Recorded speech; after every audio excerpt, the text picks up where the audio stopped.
Welcome to What Islam Actually Says, where we address misconceptions using primary sources, the Qur'an, the Sunnah, and scholarly consensus. Today, we analyze Surah At-Tawbah, verse 5, often referred to as the verse of the sword. The question for this analysis is precise. Does Surah At-Tawbah, verse 5, provide a universal command for Muslims to kill non-Muslims wherever they are found? We will examine the evidence to determine if this is a general law or a specific historical ruling.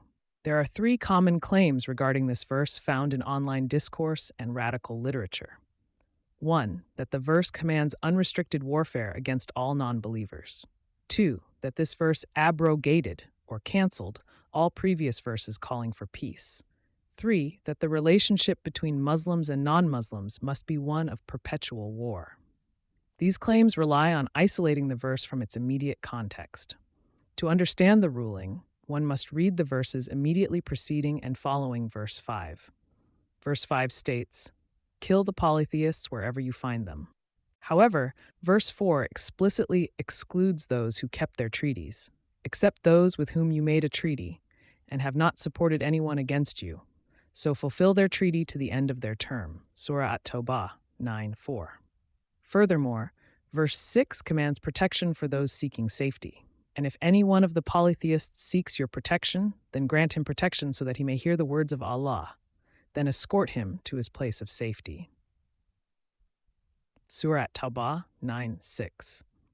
The textual evidence indicates the command to fight was restricted to those who violated treaties, while those seeking peace were granted mandatory asylum. The application of these verses is found in the authentic Sunnah. If verse 9:5 were a command to kill all non-believers, the Prophet Muhammad would have enacted this upon the conquest of Mecca.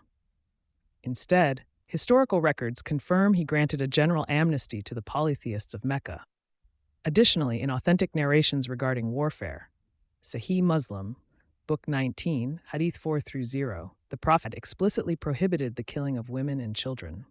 Sunan Abi Dawud, Hadith 2614, he prohibited killing distinct non-combatants, including monks and people in places of worship.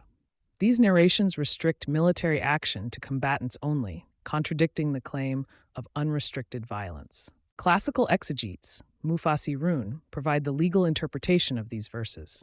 Imam Ibn Kathir, in his Tafsir, specifies that verse 5 refers to the polytheists of Arabia who violated their pacts, not a general rule for all non-Muslims. Imam Al-Qurtubi, in his commentary on verse 9:6, states that the command to grant asylum is mukum, meaning it is a fixed legal obligation that remains valid until the day of judgment. Contemporary scholars confirm that while verse 9:5 authorizes state-level warfare against aggressors, it does not negate the prohibition of killing non-combatants established in the Sunnah. Militant groups and radical factions arrive at violent conclusions by using a specific methodological error known as decontextualization. They cite verse 5 while omitting the exemption in verse 4 and the asylum command in verse 6. They interpret specific historical rulings as universal laws. They ignore the restrictions on targeting civilians found in the Sahih Hadith. This selective reading removes the legal conditions established by the text itself. Based on the Qur'an, the Sunnah, and scholarly consensus, the ruling is as follows. Surah At-Tawbah, verse 5, is a specific military command regarding treaty violators. It is legally restricted by verse 4, honoring treaties, and verse 6, granting asylum. It does not permit the killing of non-combatants, nor does it mandate perpetual war against non-Muslims. The Islamic ruling establishes justice and defense, not unrestricted violence. Thank you for watching What Islam Actually Says. For more analyses based on primary sources, please subscribe and share this video.